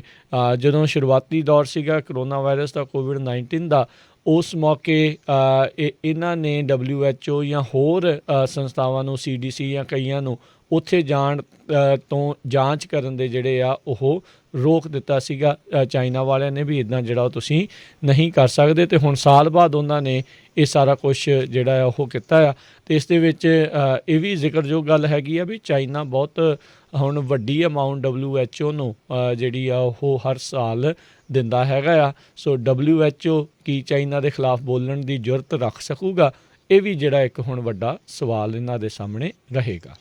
ਜੀ, ਅਗਲੀ ਖਬਰ ਆਪਣੀ ਜਿਹੜੀ ਗੋਲਡਨ ਸਟੇਟ ਕੈਲੀਫੋਰਨੀਆ ਤੋਂ ਆ ਰਹੀ ਹੈ, ਜਿੱਥੇ ਕਿ ਬਹੁਤ ਸਾਰੇ ਬੱਚਿਆਂ ਦੇ ਪੇਰੈਂਟਸ ਆ ਉਹ ਔਰਗੇਨਾਈਜ਼ ਕਰ ਰਹੇ ਆ ਵੀ ਜਿਹੜੇ ਸਕੂਲ ਆ ਉਹ ਛੇਤੀ ਤੋਂ ਛੇਤੀ ਖੁੱਲ੍ਹਣੇ ਚਾਹੀਦੇ ਆ, ਅਤੇ ਜਿਹੜਾ ਪੂਰੀ ਜਿਹੜਾ ਸੇਫਟੀ ਦਾ ਉੱਥੇ ਪੂਰਾ ਜਿਹੜਾ ਲਾਗੂ ਹੋਣੀ ਚਾਹੀਦੀ ਆ। ਬਹੁਤ ਸਾਰੇ ਜਿਹੜੇ ਪੇਰੈਂਟਸ ਆ ਉਹ ਇਸ ਗੱਲ ਨੂੰ ਅਪਸੈਟ ਆ ਵੀ ਜਿਹੜੇ ਹੁਣ ਨਿਆਣੇ ਆ, ਕੋਈ ਕਹਿੰਦੇ ਵੀ ਸਾਡਾ 6 ਸਾਲ ਦਾ ਨਿਆਣਾ, 9 ਸਾਲ ਦਾ ਨਿਆਣਾ, ਉਹਨਾਂ ਲਈ ਜਿਹੜਾ ਆ ਔਨਲਾਈਨ ਕਲਾਸ ਜਾਂ ਕੰਪਿਊਟਰ ਮੂਹਰੇ ਬੈਠ ਕੇ ਜਿਹੜਾ ਕਲਾਸਾਂ ਆ ਉਹ ਕਾਮਯਾਬ ਨਹੀਂ ਹੈਗੀਆਂ। ਅਤੇ ਕਿਉਂਕਿ ਬੱਚਿਆਂ ਦਾ ਕੰਮ ਹੁੰਦਾ ਖੇਲਣਾ ਵੀ ਆ, ਬਾਹਰ ਵੀ ਘੁੰਮਣਾ ਹੈਗਾ ਆ। ਸੋ ਓਪਨ ਸਕੂਲ ਕੈਲੀਫੋਰਨੀਆ ਕਰਕੇ ਇੱਕ ਨਵਾਂ ਸਟੇਟ ਵਾਈਡ ਗਰੁੱਪ ਜਿਹੜਾ ਆ ਪੇਰੈਂਟਸ ਨੇ ਬਣਾਇਆ ਹੈਗਾ, ਜਿਹਦੇ ਵਿੱਚ ਸੈਨ ਡੀਗੋ, ਸੈਨ ਫਰਾਂਸਿਸਕੋ, ਡੇਵਿਸ, ਸੈਕਰਾਮੈਂਟੋ, ਐਲਗਰੋਵ ਅਤੇ ਇਹ ਸਾਰੇ ਏਰੀਏ ਤੋਂ ਲੋਕ ਹੈਗੇ ਆ। ਅਤੇ ਉਹ ਗਵਰਨਰ ਗੈਬਨ ਨਿਊਸਨ ਨੂੰ ਜਿਹੜਾ safe schools for all plan ਉਹਨਾਂ ਨੇ ਪੇਸ਼ ਕੀਤੀ ਹੈ, ਵੀ ਜਿਹਦੇ ਵਿੱਚ ਕਹਿੰਦੇ ਵੀ ਪਿਛਲੇ ਮਾਰਚ ਤੋਂ ਸਕੂਲ ਬੰਦ ਪਏ ਆ, ਸੋ ਬੱਚਿਆਂ ਨੂੰ ਹੁਣ ਘਰਾਂ ਦੇ ਵਿੱਚ ਰੱਖਣਾ ਵੀ ਬੜਾ ਔਖਾ ਹੋਇਆ ਆ। ਅਤੇ ਦੂਸਰੇ ਪਾਸੇ ਜੇ ਦੇਖਿਆ ਜਾਵੇ ਹੁਣ ਕਰੋਨਾ ਵਾਇਰਸ ਦੇ ਕੇਸਾਂ ਦੀ ਗਿਣਤੀ ਵੀ ਘਟਣੀ ਕਾਫੀ ਸ਼ੁਰੂ ਹੋ ਗਈ ਹੈਗੀ ਆ। ਸੋ ਇਸ ਮੁੱਦੇ ਨੂੰ ਲੈ ਕੇ ਪੇਰੈਂਟਸ ਹੁਣ ਰੈਲੀ ਕਰ ਰਹੇ ਹੈਗੇ ਆ ਵੀ ਬੱਚਿਆਂ ਨੂੰ ਛੇਤੀ ਤੋਂ ਛੇਤੀ ਸਕੂਲ ਖੋਲ੍ਹਿਆ ਜਾਵੇ, ਅਤੇ ਜੇ ਨਵਾਂ ਜਿਹੜਾ ਕਰੋਨਾ ਵਾਇਰਸ ਦਾ ਬਿੱਲ ਛੇਤੀ ਪਾਸ ਹੋ ਜਾਂਦਾ, ਉਹਦੇ ਤਹਿਤ ਬਿਲੀਅਨਸ ਆਫ ਡਾਲਰ ਜਿਹੜੇ ਸਕੂਲ ਨੂੰ ਜਾਣੇ ਹੈਗੇ ਆ, ਸਕੂਲਾਂ ਨੂੰ, ਅਤੇ ਸੋ ਉਹ ਹੈਲਪਫੁਲ ਹੋਣਗੇ ਤਾਂ ਕਿ ਜਿਹੜੇ ਸਕੂਲ ਆ ਜਲਦੀ ਤੋਂ ਜਲਦੀ ਖੋਲ੍ਹੇ ਜਾ ਸਕਣ। ਜੀ ਬਿਲਕੁਲ, ਪੇਰੈਂਟਸ ਵੀ ਕਾਫੀ ਜਿਹੜੇ ਆ ਉਹ ਪਰੇਸ਼ਾਨ ਨੇ, ਈਵਨ ਦੋ ਅਜੇ ਇਹ ਰਿਸਕ ਕਹਿੰਦੇ ਵੀ ਉਹ ਉਹਨਾਂ ਨੂੰ ਲੱਗ ਰਿਹਾ ਹੈਗਾ ਵੀ ਬੱਚਿਆਂ ਨੂੰ ਜਾਂ ਉੱਥੋਂ ਜਿਹੜੇ ਟੀਚਰਸ ਆ ਉਹਨਾਂ ਨੂੰ ਇਹ ਕੋਵਿਡ ਹੋ ਸਕਦਾ। ਇਸ ਦੇ ਬਾਵਜੂਦ ਉਹ ਸਕੂਲ ਖੋਲ੍ਹਣ ਦੇ ਵੱਲ ਦੇ ਹੱਕ ਦੇ ਵਿੱਚ ਹੁਣ ਆ ਰਹੇ ਨੇ। ਉੱਧਰ ਹਰਜੋਤ ਸਿੰਘ ਜੀ, ਅਗਲੀ ਗੱਲ ਕਰਦੇ ਜਾਈਏ, ਸਾਊਥ ਅਫਰੀਕਾ ਨੇ ਜਿੱਦਾਂ ਕੱਲ੍ਹ ਵੀ ਆਪਾਂ ਜ਼ਿਕਰ ਕੀਤਾ ਸੀ, ਦੱਸਿਆ ਸੀਗਾ ਵੀ ਜਿਹੜੀ ਐਸਟਰਾਜ਼ੈਨੇਕਾ ਵੈਕਸੀਨ ਆ ਉਸ ਦੇ ਰੋਲ ਆਊਟ ਨੂੰ ਹਾਲ ਦੀ ਘੜੀ ਜਿਹੜਾ ਉਹਨਾਂ ਨੇ ਸਸਪੈਂਡ ਕਰ ਦਿੱਤਾ ਆ। ਅਤੇ ਹੁਣ ਸਾਊਥ ਅਫਰੀਕਾ ਦੇ ਵਿੱਚ ਇਹ ਭੱਜ ਦੜ ਮਚੀ ਆ ਵੀ ਨਵਾਂ ਵੈਕਸੀਨ ਪਲਾਨ ਜਿਹੜਾ ਉਹ ਕੀ ਹੋਊਗਾ। ਜਿਹੜਾ ਸਾਊਥ ਅਫਰੀਕਾ ਵਾਲਾ ਕੋਵਿਡ ਦਾ ਸਟ੍ਰੇਨ ਹੈਗਾ ਆ ਉਹ ਵੀ ਬਹੁਤ ਤੇਜ਼ੀ ਦੇ ਨਾਲ ਅਤੇ ਜ਼ਿਆਦਾ ਫੈਲਣ ਵਾਲਾ ਆ, ਅਤੇ ਉਸ ਦੇ ਉੱਤੇ ਇਸ ਵੈਕਸੀਨ ਦਾ ਕਹਿੰਦੇ ਆ ਪ੍ਰਭਾਵ ਆ ਉਹ ਜ਼ਿਆਦਾ ਨਹੀਂ ਹੈਗਾ। ਇਸ ਕਰਕੇ ਇਹ ਇਸ ਟਾਈਮ ਸਮੱਸਿਆ ਬਣੀ ਪਈ ਆ। ਉੱਧਰ ਜੌਨਸਨ ਨੇ ਆਲਰੇਡੀ ਅਮਰੀਕਾ ਦੇ FDA ਦੇ ਮੂਹਰੇ ਵੀ ਇਹ ਐਮਰਜੈਂਸੀ ਇਸ ਦੇ ਯੂਜ਼ ਦੇ ਲਈ ਦਰਖਾਸਤ ਪਾਈ ਹੋਈ ਆ, ਜਿਸ ਦੇ ਉੱਤੇ ਅਜੇ FDA ਨੇ ਕੋਈ ਬਹੁਤੀ ਹਾਲ ਦੀ ਘੜੀ ਅਜੇ ਸੁਣਵਾਈ ਆ ਉਹ ਨਹੀਂ ਕੀਤੀ ਹੈਗੀ। ਸੋ ਹੋ ਸਕਦਾ ਵੀ ਆਉਣ ਵਾਲੇ ਸਮੇਂ ਦੇ ਵਿੱਚ ਉਹ ਇਸ ਦੇ ਉੱਤੇ ਕੋਈ ਫੈਸਲਾ ਜਿਹੜਾ ਉਹ ਸੁਣਾ ਦੇਣ।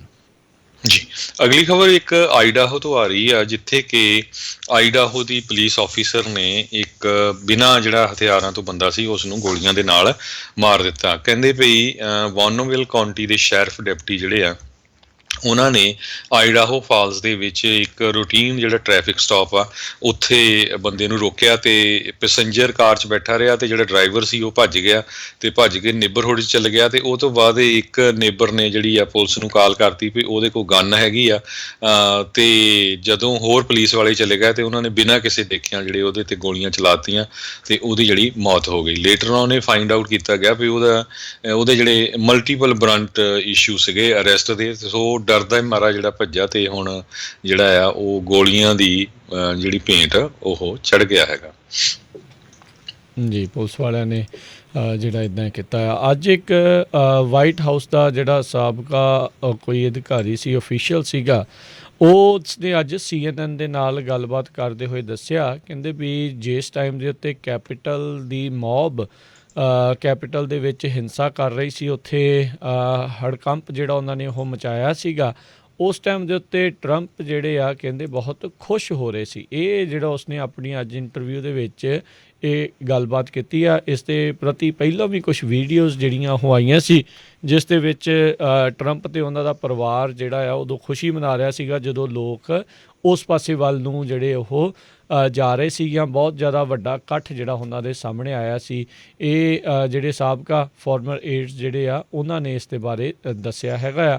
ਸੋ ਇਹ ਇੱਕ ਵੱਡੀ ਗੱਲ ਆ। ਇਹ ਉਸ ਟਾਈਮ ਦੇ ਉੱਤੇ ਹਰਜੋਤ ਸਿੰਘ ਜੀ ਸਾਹਮਣੇ ਆਈ ਹੈ ਜਦੋਂ ਅੱਜ ਇਹਨਾਂ ਦਾ ਟਰਾਇਲ ਜਿਹੜਾ ਆ ਉਹ ਸਾਹਮਣੇ ਜਿਹੜਾ ਉਹ ਸ਼ੁਰੂ ਹੋਣਾ ਹੈਗਾ ਆ। ਸੋ ਹੁਣ ਤੋਂ ਮੇ ਵੀ ਕੁਛ ਘੰਟਿਆਂ ਬਾਅਦ ਇਸ ਦੀ ਜਿਹੜੇ ਸੰਵਿਧਾਨਿਕ ਤੌਰ ਦੇ ਉੱਤੇ ਇਹ ਠੀਕ ਆ ਜਾਂ ਗਲਤ ਆ, ਉਸ ਦੀ ਵੋਟ ਤੋਂ ਬਾਅਦ ਦੇ ਵਿੱਚ ਹੀ ਅੱਗੇ ਉਹ ਵੱਧ ਸਕੇਗਾ। ਉੱਧਰ ਕੱਲ੍ਹ ਜਾਰਜੀਆ ਦੇ ਸੈਕਟਰੀ ਆਫ ਸਟੇਟ ਆ, ਉਹਨਾਂ ਨੇ ਵੀ ਜਾਂਚ ਜਿਹੜੀ ਆ ਉਹ ਸ਼ੁਰੂ ਕਰ ਦਿੱਤੀ ਆ ਟਰੰਪ ਹੋਣਾ ਦੀ ਉਸ ਫੋਨ ਕਾਲ ਨੂੰ ਲੈ ਕੇ, ਜਿਸ ਦੇ ਵਿੱਚ 11,470 ਵੋਟਾਂ ਲੱਭਣ ਨੂੰ ਉਹਨਾਂ ਨੂੰ ਉਹ ਆਖ ਰਹੇ ਸੀ। ਜੀ ਅਗਲੀ ਖਬਰ ਵੱਲ ਚਲੀਏ। ਕੈਲੀਫੋਰਨੀਆ ਦੇ ਵਿੱਚ ਬਹੁਤ ਸਾਰੇ ਜਿਹੜੇ ਸ਼ਹਿਰ ਆ ਉਹ ਆਪਣੇ ਜਿਹੜੇ ਵਸਿੰਦੇ ਆ ਉਹਨਾਂ ਸ਼ਹਿਰਾਂ ਦੇ, ਉਹਨਾਂ ਨੂੰ ਜਿਹੜੀ ਆ ਰੈਂਟ ਦੇਣ ਦੇ ਲਈ ਹੈਲਪ ਕਰ ਰਹੇ ਹੈਗੇ ਆ। ਇਸੇ ਤਰ੍ਹਾਂ ਸਿਲੀਕਨ ਵੈਲੀ ਦੇ ਵਿੱਚ ਵੀ ਜਿਹੜੀ ਬਹੁਤ ਵੱਡੀ ਜਿਹੜੀ $117 ਮਿਲੀਅਨ ਦੀ ਜਿਹੜੀ ਫੈਡਰਲ ਰੈਂਟ ਸਬਸਿਡੀ ਮਿਲੀ ਆ ਸੈਨੋਜ਼ੇ ਤੇ ਸੈਂਟਾ ਕਲਾਰਾ ਕਾਉਂਟੀ ਨੂੰ, ਤੇ ਹੁਣ ਤਿਆਰ ਕਰ ਰਿਹਾ ਵੀ ਕਿਸ ਤਰ੍ਹਾਂ ਜਿਹੜੇ ਲੋਕਾਂ ਨੂੰ ਇਹ ਪੈਸੇ ਦਿੱਤੇ ਜਾਣ। $2.6 ਬਿਲੀਅਨ ਜਿਹੜਾ ਆ ਕੈਲੀਫੋਰਨੀਆ ਨੂੰ ਜਿਹੜਾ ਮਿਲਿਆ ਆ ਕੋਵਿਡ-19 ਰਿਲੀਫ, ਤਾਂ ਕਿ ਜਿਹੜੇ ਇੱਥੇ ਦੇ ਲੋਕ ਆ ਉਹਨਾਂ ਨੂੰ ਜਿਹੜੇ ਰੈਂਟ ਦੇਣ ਦੇ ਵਿੱਚ ਲੇਟ ਹੋ ਗਏ ਜਾਂ ਜਿਨ੍ਹਾਂ ਦੇ ਕੋਲ ਪੈਸੇ ਨਹੀਂ ਸੀ, ਲੇ ਆਫ ਹੋ ਗਏ, ਉਹਨਾਂ ਦੀ ਹੈਲਪ ਕੀਤੀ ਜਾਵੇ। ਕਹਿੰਦੇ ਪਈ 5 ਵਿੱਚੋਂ ਇੱਕ ਟੈਨੈਂਟ ਜਿਹੜਾ ਆ ਪੂਰੇ ਸਟੇਟ ਆਫ ਕੈਲੀਫੋਰਨੀਆ ਦੇ ਵਿੱਚ ਉਹ ਬਿਹਾਈਂਡ ਆ ਆਪਣੇ ਰੈਂਟ ਦੇ ਲਈ। ਤੇ ਸੈਂਟਾ ਕਲਾਰਾ ਕਾਉਂਟੀ ਦੀ ਜੇ ਗੱਲ ਕਰਦੇ ਜਾਈਏ 37,000 ਜਿਹੜੇ ਹਾਊਸ ਹੋਲਡਸ ਹੈਗੇ ਆ, ਉਹ ਕਹਿੰਦੇ $4,652 ਤੋਂ ਲੈ ਕੇ ਟੋਟਲ $173 ਮਿਲੀਅਨ ਬਣਦਾ ਜਿਹੜੇ ਰੈਂਟ ਦੇ ਵਿੱਚ ਬਿਹਾਈਂਡ ਹੈਗੇ ਆ।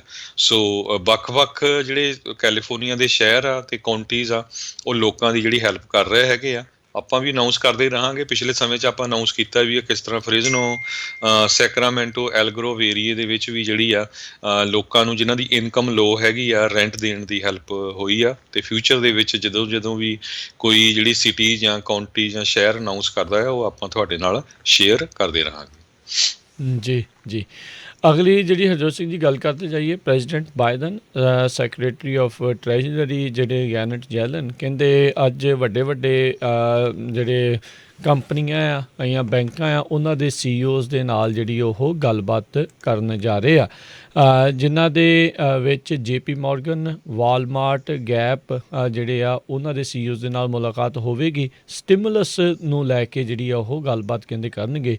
ਓਵਲ ਆਫਿਸ ਦੇ ਵਿੱਚ ਜਿਹੜੇ 1.9 ਟ੍ਰਿਲੀਅਨ ਦੇ ਸਟਿਮੂਲਸ ਪਲਾਨ ਦੇ ਨਾਲ ਨੂੰ ਲੈ ਕੇ ਜਿਹੜੀ ਉਹ ਗੱਲਬਾਤ ਹੋਣ ਵਾਲੀ ਹੈ। JP ਮੋਰਗਨ ਤੋਂ ਜੇਮੀ ਡਾਇਮਨ, ਵਾਲਮਾਰਟ ਦੇ ਡਗ ਮੈਕਮਿਲੀਅਨ, ਗੈਪ ਦੀ ਸੋਨੀਆ ਸੈਨਗਲ ਤੇ ਟੌਮ ਡੋਨਹਿਊ, ਉਹ ਜਿਹੜੇ ਆ ਉਹ ਹੋਣਗੇ ਚੈਂਬਰ ਆਫ ਕਾਮਰਸ ਦੇ ਵੱਲੋਂ ਵੀ। ਸੋ ਦੁਪਹਿਰ ਨੂੰ ਕਹਿੰਦੇ ਇਹ ਗੱਲਬਾਤ ਹੋਊਗੀ। ਸੋ ਆਈ ਥਿੰਕ ਇਹ ਪੁਸ਼ ਕਰਨ ਦੀ ਕੋਸ਼ਿਸ਼ ਕਰ ਰਹੇ ਆ, ਚਾਰੇ ਪਾਸਿਓਂ ਸਮਰਥਨ ਲੈਣ ਦੀ ਜਿਹੜੀ ਉਹ ਕੋਸ਼ਿਸ਼ ਕਰ ਰਹੇ ਆ। ਹੋ ਸਕਦਾ ਵੀ ਇਸ ਗੱਲਬਾਤ ਦੇ ਵਿੱਚ ਵਿਸ਼ੇਸ਼ ਤੌਰ ਦੇ ਉੱਤੇ ਇਹਨਾਂ ਨੇ $15 ਜਿਹੜੇ ਡਾਲਰ ਪ੍ਰਤੀ ਘੰਟਾ ਮਿਨੀਮਮ ਵੇਜ ਆ ਉਸ ਦੀ ਇਹਨਾਂ ਵੱਡੇ ਪਲੇਅਰਸ ਦੇ ਨਾਲ ਜਿਹੜੀ ਉਹ ਗੱਲਬਾਤ ਜਿਹੜੀ ਉਹ ਕਰਨੀ ਹੋਵੇ। ਹਾਲ ਦੀ ਘੜੀ ਵਾਈਟ ਹਾਊਸ ਨੇ ਕੀ ਏਜੰਡਾ ਇਸ ਦੇ ਵਿੱਚ ਹੋਊਗਾ ਉਸ ਦੇ ਬਾਰੇ ਗੱਲਬਾਤ ਤਾਂ ਉਹ ਨਹੀਂ ਕੀਤੀ। ਜਨਵਰੀ ਦੀ ਜੌਬ ਰਿਪੋਰਟ ਜਿਹੜੀ ਆ ਉਹ ਬਹੁਤੀ ਚੰਗੀ ਜਿਹੜੀ ਉਹ ਨਹੀਂ ਸੀ ਆਈ। ਸਿਰਫ 49,000 ਨਵੀਆਂ ਜੋਬਸ ਜਿਹੜੀਆਂ ਪਿਛਲੇ ਮਹੀਨੇ ਜਿਹੜੀਆਂ ਉਹ ਐਡ ਕੀਤੀਆਂ ਗਈਆਂ ਸੀਗੀਆਂ। ਅਤੇ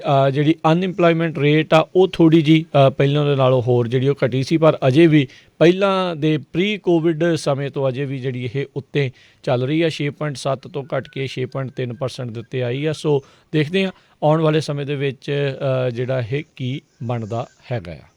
ਜੀ, ਅਗਲੀ ਖਬਰ ਵੱਲ ਚਲੀਏ। ਜਿਹੜੀ ਨਵੀਂ ਸਟੱਡੀ ਆਈ ਆ ਉਹਦੇ ਮੁਤਾਬਕ ਡਿਮੈਂਸ਼ੀਆ ਪੇਸ਼ੈਂਟ ਜਿਹੜੇ ਆ ਉਹ ਕਹਿੰਦੇ ਪਈ ਉਹਨਾਂ ਨੂੰ COVID-19 ਹੋਣ ਦੇ ਡਬਲ ਚਾਂਸ ਆ। ਤੇ ਜਿਹੜੇ ਅਫਰੀਕਨ ਅਮਰੀਕਨ ਜਿਨ੍ਹਾਂ ਨੂੰ ਡਿਮੈਂਸ਼ੀਆ ਹੈਗਾ ਉਹ ਕਹਿੰਦੇ 3 ਟਾਈਮ ਜ਼ਿਆਦਾ ਜਿਹੜੇ ਉਹਨਾਂ ਦੇ ਕੋਲ ਚਾਂਸ ਹੈਗੇ ਆ। ਸੋ ਆਪਾਂ ਦੇਖਿਆ ਵੀ ਬਹੁਤ ਸਾਰੇ ਜਿਹੜੇ ਬਜ਼ੁਰਗ ਆ ਜਾਂ ਓਵਰ 50 ਈਅਰ ਓਲਡ ਹੈਗੇ, ਕੋਈ ਨਾ ਕੋਈ ਉਹਨਾਂ ਨੂੰ ਮੈਡੀਕਲ ਕੰਡੀਸ਼ਨ ਹੈਗੀ ਆ, ਉਹ ਕਰੋਨਾ ਵਾਇਰਸ ਦਾ ਸ਼ਿਕਾਰ ਹੋਏ ਆ ਅਤੇ ਕਈ ਲੋਕਾਂ ਦੀ ਮੌਤ ਵੀ ਹੋਈ ਆ। ਉਹਨਾਂ 'ਚ ਆਪਾਂ ਦੇਖਿਆ ਹੀ ਆ ਵੀ ਜਿਹੜੇ ਸੀਨੀਅਰ ਸਿਟੀਜ਼ਨਸ ਦੀ ਕਿੰਨੇ ਜਾਣਿਆਂ ਦੀ ਜਿਹੜੀ ਮੌਤ ਹੋਈ ਹੈਗੀ ਆ। ਸੋ ਇਸ ਨਵੀਂ ਸਟੱਡੀ ਦੇ ਮੁਤਾਬਕ ਕਹਿੰਦੇ ਵੀ ਜਿਹੜਾ ਰਿਸਕ ਆ ਉਹ ਬਹੁਤ ਜ਼ਿਆਦਾ ਹੈਗਾ ਡਿਮੈਂਸ਼ੀਅਨ ਪੇਸ਼ੈਂਟਸ ਦੇ ਵਿੱਚ। ਸੋ ਹੁਣ ਇਹਦੇ ਉੱਤੇ ਹੋਰ ਜਿਹੜਾ ਧਿਆਨ ਆ ਹੋਸਪੀਟਲਸ ਰੱਖ ਰਹੇ ਆ ਤਾਂ ਕਿ ਜੇ ਕੋਈ ਇੱਦਾਂ ਦਾ ਪੇਸ਼ੈਂਟ ਉਹਨਾਂ ਕੋਲ ਆਉਂਦਾ ਆ ਅਤੇ ਉਹਦੀ ਜਿਹੜੀ ਕੇਅਰ ਆ ਜਲਦੀ ਤੋਂ ਜਲਦੀ ਕੀਤੀ ਜਾ ਸਕੇ। ਜੀ, ਫੋਰਡ ਮੋਟਰ ਕੰਪਨੀ ਕਹਿੰਦੇ ਆ ਵੀ ਆਉਣ ਵਾਲੇ ਦਿਨਾਂ ਦੇ ਵਿੱਚ N95 ਕਲੀਅਰ ਫੇਸ ਮਾਸਕ ਜਿਹੜੇ ਆ ਉਹ ਲੈ ਕੇ ਆ ਰਹੀ ਹੈਗੀ ਆ। ਆਲਰੇਡੀ ਫੋਰਡ ਮੋਟਰ ਕੰਪਨੀ ਨੇ ਆਪਣਾ ਜਿਹੜਾ ਬਿਜ਼ਨਸ ਮਾਡਲ ਆ ਉਸ ਨੂੰ ਇਲੈਕਟ੍ਰਿਕ ਜਿਹੜਾ ਆ ਉਹ ਕਾਰਾਂ ਦੇ ਵੱਲ ਨੂੰ ਜਿਹੜਾ ਉਹ ਤਬਦੀਲ ਕਰ ਰਿਹਾ, ਹੌਲੀ ਹੌਲੀ ਉਸ ਪਾਸੇ ਵੱਲ ਨੂੰ ਜਿਹੜਾ ਇਹ ਜ਼ਿਆਦਾ ਇਨਵੈਸਟ ਕਰ ਰਹੇ ਨੇ। ਅਤੇ ਇਹ ਯਾਦ ਹੋਣਾ ਆ ਜਦੋਂ ਪੈਨਡੈਮਿਕ ਸ਼ੁਰੂ ਹੋਇਆ ਸੀਗਾ, ਜਿਹੜਾ ਡਿਫੈਂਸ ਐਕਟ ਆ ਉਸ ਦੇ ਤਹਿਤ ਇਹ ਅਜਿਹੀਆਂ ਹੋਰ ਕਈ ਕੰਪਨੀਆਂ ਨੂੰ ਫੇਸ ਮਾਸਕ ਜਿਹੜੇ ਪਰਸਨਲ ਪ੍ਰੋਟੈਕਟਿਵ ਇਕਵਿਪਮੈਂਟ ਆ ਉਹ ਬਣਾਉਣ ਦੇ ਲਈ ਆਖਿਆ ਗਿਆ ਸੀਗਾ। ਸੋ ਹੁਣ ਇਹ N95 ਲੈਵਲ ਫਿਲਟਰੇਸ਼ਨ ਵਾਲੇ ਜਿਹੜੇ ਕਲੀਅਰ ਫੇਸ ਮਾਸਕ ਜਿਹੜੇ ਆ ਉਹ ਬਣਾਉਣ ਜਾ ਰਹੇ ਆ, ਕਿਉਂਕਿ ਬਹੁਤ ਸਾਰੇ ਲੋਕ ਇਹ ਵੀ ਉਹਨਾਂ ਨੂੰ ਸ਼ਿਕਾਇਤ ਸੀਗੀ ਵੀ ਬੰਦੇ ਦਾ ਮੂੰਹ ਜਿਹੜਾ ਪੂਰੀ ਤਰ੍ਹਾਂ ਜਿਹੜਾ ਉਹ ਨਹੀਂ ਦਿਸਦਾ। ਸੋ ਜੇ ਕਹਿੰਦੇ ਵੀ ਕਲੀਅਰ ਹੋਊਗਾ ਤਾਂ ਉਸਦੇ ਹਾਵ ਭਾਵ ਮੂੰਹ ਵਗੈਰਾ ਜਿਹੜਾ ਆ ਉਹ ਥੋੜ੍ਹਾ ਜ਼ਿਆਦਾ ਦਿਖਣਾ ਸ਼ੁਰੂ ਹੋਵੇਗਾ। ਸੋ ਕਹਿੰਦੇ ਵੀ ਉਹਨਾਂ ਨੇ ਇਸ ਦੇ ਤਹਿਤ ਪ੍ਰੋਜੈਕਟ ਅਪੋਲੋ ਜਿਹੜਾ ਉਹ ਸ਼ੁਰੂ ਕੀਤਾ ਆ, ਜਿਸ ਦੇ ਵਿੱਚ ਫੋਰਡ ਦੇ ਇੰਜੀਨੀਅਰ ਹੈਲਥ ਓਫੀਸ਼ੀਅਲਸ ਦੇ ਨਾਲ ਮਿਲ ਕੇ ਇਸ ਪਾਸੇ ਵੱਲ ਨੂੰ ਜਿਹੜੀ ਕੋਵਿਡ ਪੈਨਡੈਮਿਕ ਆ ਇਸ ਦੇ ਵਿੱਚ ਕਿੱਦਾਂ ਇਹ ਮਦਦ ਕਰ ਸਕਦੇ ਆ। ਰੈਸਪੀਰੇਟਰਸ ਅਤੇ ਇਹ ਮਾਸਕ ਜਿਹੜੇ ਉਹ ਬਣਾ ਕੇ ਉਸ ਪਾਸੇ ਜਿਹੜਾ ਉਹਨਾਂ ਨੇ ਪ੍ਰੋਜੈਕਟ ਸ਼ੁਰੂ ਕਰ ਦਿੱਤਾ ਆ। ਉੱਧਰ ਹਰਜੋਤ ਸਿੰਘ ਜੀ, NFL ਨੇ ਮਾਸ ਵੈਕਸੀਨ ਸਾਈਟਸ ਬਣਾਉਣ ਦੇ ਲਈ ਆਪਣੇ ਸਾਰੇ ਸਟੇਡੀਅਮ ਜਿਹੜੇ ਆ ਉਹ ਪ੍ਰੈਜ਼ੀਡੈਂਟ ਬਾਈਡਨ ਆ ਉਹਨਾਂ ਨੂੰ ਕਿਹਾ ਆ ਵੀ ਜੇ ਤੁਸੀਂ ਇਹਨਾਂ ਨੂੰ ਵਰਤਣਾ ਚਾਹੁੰਦੇ ਆ ਤਾਂ ਇਹ ਵਰਤ ਸਕਦੇ ਆ, ਕਿਉਂਕਿ ਹੁਣ ਸੁਪਰ ਬਾਲ ਹੋ ਹਟਿਆ, ਸਾਰੇ ਸਟੇਡੀਅਮ ਹੁਣ ਐਮਟੀ ਹੋਣਗੇ, ਖਾਲੀ ਹੋਣਗੇ ਆਉਣ ਵਾਲੇ ਜਿਹੜੇ ਉਹ ਕੁਛ ਮਹੀਨਿਆਂ ਦੇ ਲਈ। ਸੋ ਕਹਿੰਦੇ ਵੀ ਜੇ ਤੁਸੀਂ ਇਸ ਨੂੰ ਵਰਤਣਾ ਚਾਹੁੰਦੇ ਆ ਮਾਸ ਜਿਹੜੀ ਆ ਵੈਕਸੀਨੇਸ਼ਨ ਸਾਈਟਸ ਬਣਾਉਣ ਦੇ ਲਈ, ਸਾਡੇ ਵੱਲੋਂ ਇਸ ਦੇ ਲਈ ਹਰੀ ਝੰਡੀ ਹੈਗੀ ਆ। ਜੀ, ਅਗਲੀ ਖਬਰ ਵੱਲ ਚਲੀਏ। ਸਾਰਿਆਂ ਨੂੰ ਪਤਾ ਹੈ ਵੀ ਜਿਹੜੀ ਕੈਲੀਫੋਰਨੀਆ ਆ ਇੱਕ ਤਰ੍ਹਾਂ ਨਾਲ ਇਹਨੂੰ ਅਰਥਕੁਏਕ ਕੰਟਰੀ ਕਹਿ ਸਕਦੇ ਆ। ਇੱਥੇ ਬਹੁਤ ਜ਼ਿਆਦਾ ਭੂਚਾਲ ਆਉਂਦੇ ਹੈਗੇ ਕੈਲੀਫੋਰਨੀਆ ਦੇ ਵਿੱਚ। ਅੱਜ ਲਾਸ ਐਂਜਲਸ ਦੇ ਵਿੱਚ 50 ਸਾਲ ਪਹਿਲਾਂ ਜਿਹੜਾ ਭੂਚਾਲ ਆਇਆ ਸੀ ਉਹਨੂੰ ਯਾਦ ਕੀਤਾ ਜਾ ਰਿਹਾ। 50 ਸਾਲ ਪਹਿਲਾਂ ਅੱਜ ਦੇ ਹੀ ਦਿਨ ਮੰਗਲਵਾਰ ਨੂੰ 6.6 ਮੈਗਨੀਚਿਊਡ ਦਾ ਸੈਨ ਫਰਨਾਂਡੋ ਸਿਲਮਰ ਕੁਏਕ ਜਿਹੜਾ ਆ ਉਹ ਆਇਆ ਸੀ। ਅਤੇ ਉਸ ਟਾਈਮ ਦੇ ਉੱਤੇ 80,000 ਲੋਕਾਂ ਨੂੰ ਜਿਹੜਾ ਇੱਕ ਰਿਜ਼ਰਵਾਇਰ ਡੈਮ ਸੀਗਾ ਉਹ ਟੁੱਟ ਗਿਆ ਸੀ ਅਤੇ ਉਹ ਤੋਂ ਬਾਅਦ ਭੱਜਣਾ ਪਿਆ। 64 ਲੋਕਾਂ ਦੀ ਉਦੋਂ ਮੌਤ ਹੋਈ ਸੀ, 2,000 ਫੱਟੜ ਹੋਏ ਸੀ ਅਤੇ $500 ਮਿਲੀਅਨ ਦਾ ਜਿਹੜਾ ਅੱਜ ਤੋਂ 50 ਸਾਲ ਪਹਿਲਾਂ ਉਹ ਡੈਮੇਜ ਹੋਇਆ ਸੀ। ਉਸ ਤੋਂ ਬਾਅਦ ਕਾਂਗਰਸ ਨੇ ਵੀ ਲੋਕਲ ਵੀ ਜਿਹੜੀਆਂ ਸਿਟੀਜ਼ ਆ ਉਹਨਾਂ ਨੇ ਇਹ ਕਿਹਾ ਸੀ ਵੀ ਫਾਲਟ ਲਾਈਨ ਦੇ ਲਾਗੇ ਜਿਹੜੇ ਆ ਉਹ ਕਿਸੇ ਤਰ੍ਹਾਂ ਦੀ ਕੰਸਟਰਕਸ਼ਨ ਆ ਉਹਦੇ 'ਤੇ ਜਿਹੜੀ ਘਟਾਉਣੀ ਚਾਹੀਦੀ ਆ ਜਾਂ ਉਹ ਅਰਥਕੁਏਕ ਪ੍ਰੂਫ ਹੋਵੇ। ਪਰ 50 ਸਾਲਾਂ ਤੋਂ ਬਾਅਦ ਅੱਜ ਵੀ ਜਿਹੜੀ ਆ ਆਪਾਂ ਦੇਖਦੇ ਹਾਂ ਵੀ ਕਿੰਨੀ ਜ਼ਿਆਦਾ ਕੰਸਟਰਕਸ਼ਨ ਖਾਸ ਕਰਕੇ ਬੇ ਏਰੀਏ ਦੇ ਵਿੱਚ ਤਾਂ ਜਿਹੜੀਆਂ ਅਲੋਂਗ ਦਾ ਫਾਲਟ ਲਾਈਨ ਇੱਥੇ ਹੇਵਰਡ ਤੋਂ ਲੈ ਕੇ ਸੈਨੋਜ਼ੇ ਤੱਕ ਬਹੁਤ ਜ਼ਿਆਦਾ ਜਿਹੜੀ ਹੋ ਗਈ ਹੈਗੀ ਆ। ਕੀ ਆ ਜਦੋਂ ਅਰਥਕੁਏਕ ਆਉਂਦਾ ਆ ਲੋਕ ਥੋੜ੍ਹਾ ਚਿਰ ਡਰਦੇ ਆ, ਉਹ ਤੋਂ ਬਾਅਦ ਫੇਰ ਜਿਹੜਾ ਭੁੱਲ ਜਾਂਦੇ ਹੈਗੇ ਆ। ਜੀ, ਅਗਲੀ ਜਿਹੜੀ ਹਰਜੋਤ ਸਿੰਘ ਜੀ ਗੱਲ ਕਰਦੇ ਹਾਂ ਅਰਥਕੁਏਕ ਦੀ ਹੀ ਤੁਸੀਂ ਜਿਹੜੀ ਗੱਲ ਕੀਤੀ ਸੀ, ਅਤੇ ਹੇਤੀ ਦੇ ਵਿੱਚ ਇੱਕ ਬਹੁਤ ਭਿਆਨਕ ਅਰਥਕੁਏਕ ਕਈ ਵਾਰੀ ਪਹਿਲਾਂ ਆਇਆ ਸੀ ਜਿਸ ਤੋਂ ਬਾਅਦ ਦੇ ਵਿੱਚ ਉਹਦੇ ਬੁਰੇ ਹਾਲਾਤ ਸੀ। ਅੱਜ ਵੀ ਉੱਥੇ ਕੋਈ ਚੰਗੇ ਹਾਲਾਤ ਨਹੀਂ ਹੈਗੇ।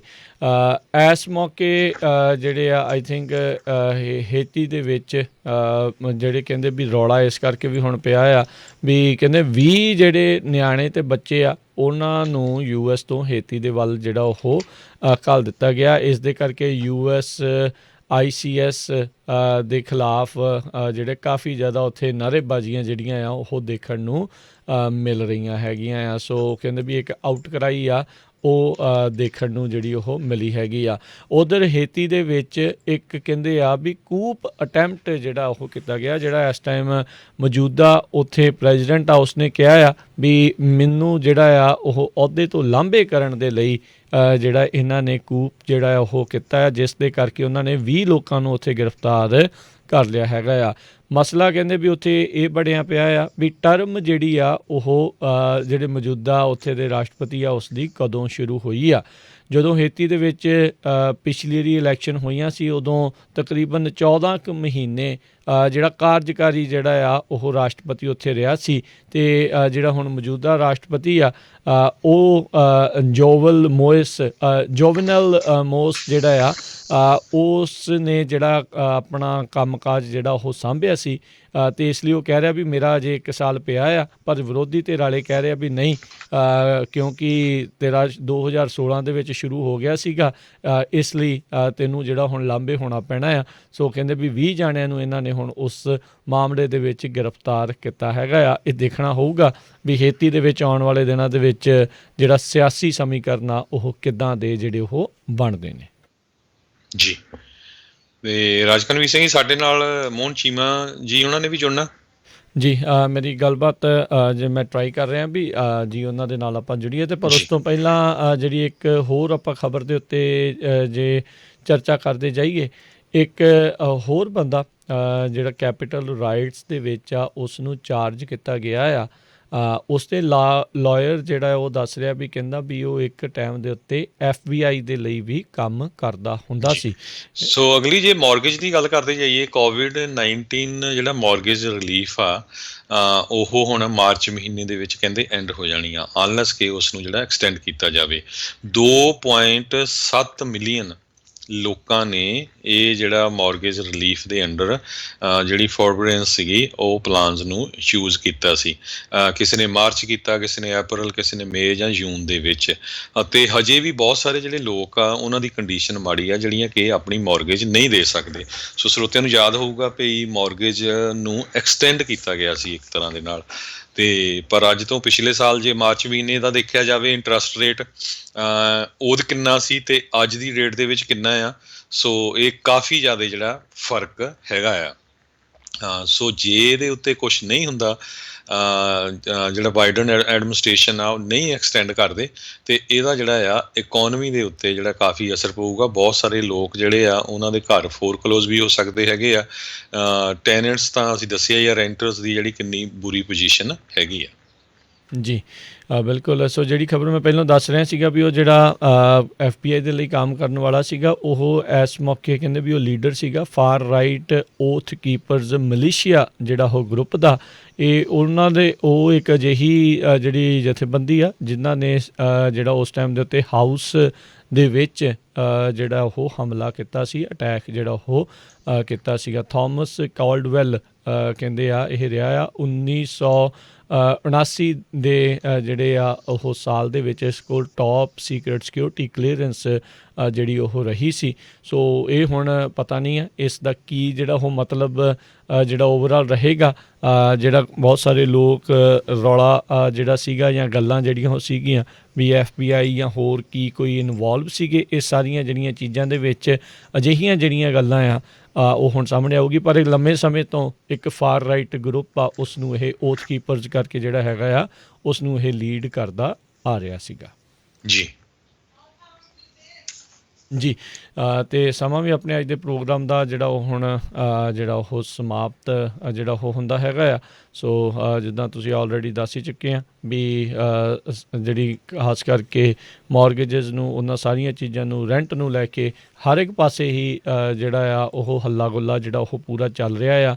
ਸੋ ਸਟਿਮੂਲਸ ਪੈਕੇਜ ਉੱਤੇ ਬਹੁਤ ਸਾਰੇ ਲੋਕਾਂ ਦੀ, ਬਹੁਤ ਸਾਰੇ ਬਿਜ਼ਨਸਿਸ ਦੀ ਜਿਹੜੀ ਆ ਉਹ ਨਜ਼ਰ ਹੈਗੀ ਆ ਵੀ ਉਹ ਜੇ ਪਾਸ ਹੁੰਦਾ ਹੈ ਤਾਂ ਕੀ ਉਹਨਾਂ ਦੇ ਲਈ ਜਿਹੜੀਆਂ ਆ ਇਸ ਦੇ ਵਿੱਚ ਸੁਵਿਧਾਵਾਂ ਜਿਹੜੀਆਂ ਇਸ ਦੇ ਵਿੱਚ ਹੋਣਗੀਆਂ ਜਾਂ ਕੀ ਇਸ ਦੇ ਵਿੱਚ ਉਹਦੇ ਨਾਲ ਉਹਨਾਂ ਦੀ ਮਦਦ ਹੋਊਗੀ। ਅਤੇ ਪਰ ਲੱਗਦਾ ਵੀ ਹਾਲ ਦੀ ਘੜੀ ਇਹ ਬੈਕ ਸੀਟ ਦੇ ਉੱਤੇ ਚਲੇ ਜਾਊਗਾ, ਕਿਉਂਕਿ ਇੱਕ ਰਾਸ਼ਟਰਪਤੀ ਦਾ ਇੰਪੀਚਮੈਂਟ ਟਰਾਇਲ ਜਿਹੜਾ ਆ ਉਹ ਟਰੰਪ ਹੋਣਾ ਦਾ ਜਿਹੜਾ ਉਹ ਅੱਜ ਤੋਂ ਸ਼ੁਰੂ ਹੋਣ ਜਾ ਰਿਹਾ ਆ। ਸੋ ਆਉਣ ਵਾਲੇ 1-2 ਹਫ਼ਤੇ ਇਸ ਦੀ ਚਰਚਾ ਜਿਹੜੀ ਖਾਸ ਕਰਕੇ ਖੁੰਡ ਚਰਚਾ ਜਿਹੜੀ ਇਸ ਦੀ ਉਹ ਜ਼ਿਆਦਾ ਰਹਿਣ ਵਾਲੀ ਹੈਗੀ ਆ। ਅਤੇ ਹੁਣ ਆਪਾਂ ਸ਼ਾਮ ਨੂੰ ਮਿਲਦੇ ਹਾਂ ਹਰਜੋਤ ਸਿੰਘ ਜੀ ਇਸੇ ਹੀ ਜਿਹੜਾ ਜੀ ਪ੍ਰੋਗਰਾਮ 'ਚ, ਅਤੇ ਇਸ ਤੋਂ ਅਗਲਾ ਪ੍ਰੋਗਰਾਮ ਆਵੇਗਾ ਜੀ ਆਤਮਿਕ ਆਨੰਦ।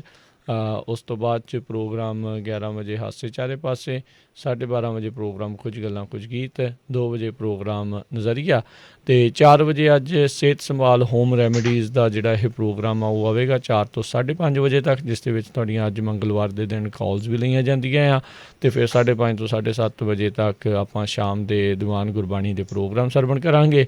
ਅਤੇ ਉਸ ਤੋਂ ਬਾਅਦ 'ਚ ਅਪਡੇਟ ਅਮਰੀਕਾ ਸ਼ਾਮ ਨੂੰ 7:30 ਵਜੇ, ਅਤੇ 8:30 ਵਜੇ ਫਿਰ ਪ੍ਰੋਗਰਾਮ ਖਬਰ ਤੇ ਨਜ਼ਰ ਜਿਹੜਾ ਆ ਉਹ ਲੈ ਕੇ ਪੇਸ਼ ਕੀਤਾ ਜਾਵੇਗਾ। ਅਤੇ ਇੱਦਾਂ ਹੀ ਤੁਸੀਂ ਪੰਜਾਬੀ ਰੇਡੀਓ USA ਦੇ ਨਾਲ ਜਿਹੜਾ ਉਹ ਜੁੜੇ ਰਹੋ, ਪ੍ਰੋਗਰਾਮ ਇੱਦਾਂ ਹੀ ਚੱਲਦੇ ਰਹਿਣਗੇ। ਅਤੇ ਇਜਾਜ਼ਤ ਲੈਂਦੇ ਹਾਂ ਜੀ ਮੇਰੇ ਰਾਜਕੰਬੀਰ ਸਿੰਘ ਵੱਲੋਂ ਤੇ ਹਰਜੋਤ ਸਿੰਘ ਵੱਲੋਂ। ਤੁਹਾਨੂੰ ਸਾਰਿਆਂ ਨੂੰ ਪਿਆਰ ਸਤਿਕਾਰ ਪਿਆਰ ਭਰੀ ਸਤਿ ਸ੍ਰੀ ਅਕਾਲ, ਤੇ ਸੁਣਦੇ ਰਹੋ ਪੰਜਾਬੀ ਰੇਡੀਓ USA।